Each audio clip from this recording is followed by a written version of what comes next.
Ô, Ju, põe aqui na tela para mim essa parte também que você chegou a citar aí, mas eu queria abordar com mais detalhes sobre essa acusação, que ele diz que queria me escravizar, né? Diz esse Marcelo, dessa relação que ele tinha com Ana Cristina.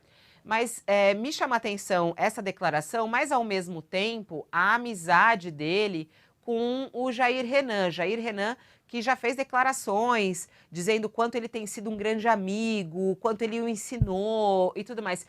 Como é que é essa relação pessoal aí e essa questão de racismo, inclusive, que foi colocada por ele na entrevista? Aí é um outro momento da vida deles, porque depois desse período do gabinete, ele se apegou durante esse período muito ao Jair Renan, ajudou a cuidar do Jair Renan no período da separação, trabalhou um tempo como uma espécie de babado do Jair Renan.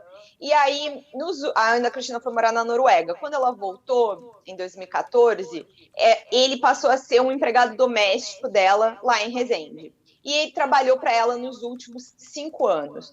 E agora, quando ela foi morar em Brasília, Jair Renan já tinha ido, quando o presidente tomou posse, né? Ela foi morar com o filho, e recentemente até a gente mostrou que semana passada, né, Fabiola, que eles foram morar numa mansão. Então, a Cristina convida o Marcelo a sair de Resende para ir trabalhar em Brasília, na mansão que ela, segundo o Marcelo, comprou. Né? Semana passada a gente falou que eles tinham alugado, mas tinha toda uma história estranha de uma pessoa que comprou a mansão dias antes e não mudou para lá, não tem outro imóvel, e a Ana Cristina e o Jair Renan que foram morar na mansão no Lago Sul. O Marcelo foi trabalhar nessa mansão. E aí é que vem o momento de rompimento deles. Eles tinham combinado um salário para que ele saísse de Resende e fosse trabalhar com ela em Brasília. E quando passou um mês disso, ele me disse que foi para lá no dia 28 de maio. Eles mudaram para essa mansão no dia 12 de junho. Ele acompanhou todo o processo, por isso que ele disse que ele viu ela negociar essa mansão, ele disse que sabe que ela pegou dinheiro de um apartamento que ela vendeu aqui no Rio de Janeiro. Essa é a coluna mais fresquinha que saiu agora, tá? De manhã, Fabiola. Contei essa história do apartamento que teria sido usado para dar entrada nessa mansão. Então ele acompanhou e presenciou isso. E contou para mim sobre esses detalhes. E aí ele disse que montou toda a casa, recebeu a mudança, e a Ana Cristina não quis pagar o salário combinado. Ele se sentiu usado, né? E cobrou ela sobre isso, né? O relato dele de cobrança, de olha, o salário era esse, né? Era cerca de 3 mil reais, e ela disse que não tinha de onde pagar. E aí falou para ele coisas como, mas você está morando aqui em casa, você está reclamando do quê, né? E aí ele disse que se sentiu tratado como um escravo. Nas palavras dele, falou assim, não é porque eu sou, abre aspas, preto, que eu tenho que aturar uma coisa dessa, de morar na casa do patrão, assim, e que se sentiu aí nesse momento, né, tratado por ela, de maneira, ela, né, tratando ele com racismo. E um relato bem duro, sabe, Fabiola, desse momento da briga deles. E ele denunciou ela no Ministério Público do Trabalho por essas questões todas, diz que vai processar ela ainda por danos morais, por tudo isso, e relatou essas questões aí do passado dele com ela, desde o tempo do gabinete. Então, assim, ele é uma testemunha importante. O Jair Renan costuma se referir a ele como um pai.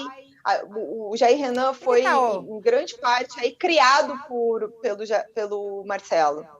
Ele tá ofendido com a família? Será que aconteceu alguma coisa, Juliana, para ele vir a público e contar essa história? Porque ele sabe o quanto isso afeta a família Bolsonaro, é uma das coisas que deixa realmente o presidente fora de si ali. E ele vem a público, porque ele é íntimo da família, morou junto, né, com o filho e tudo mais. Então, quer dizer, ele vem a público por quê? Trazer essa novidade agora, né? Falar isso agora, revelar isso agora. Aconteceu alguma coisa?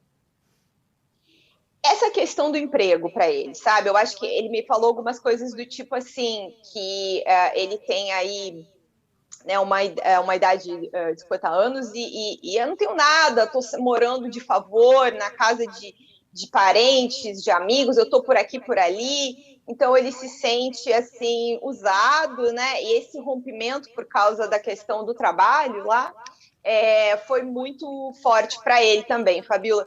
E aí é que eu acho que assim o depoimento dele tem várias coisas que são importantes porque elas se respaldam em outras provas, em outras informações. Já tinha ouvido a história. Eu já tinha tentado outras vezes entrevistá-lo e ele não disse que não podia, enfim, que não tinha muito a acrescentar, evitou.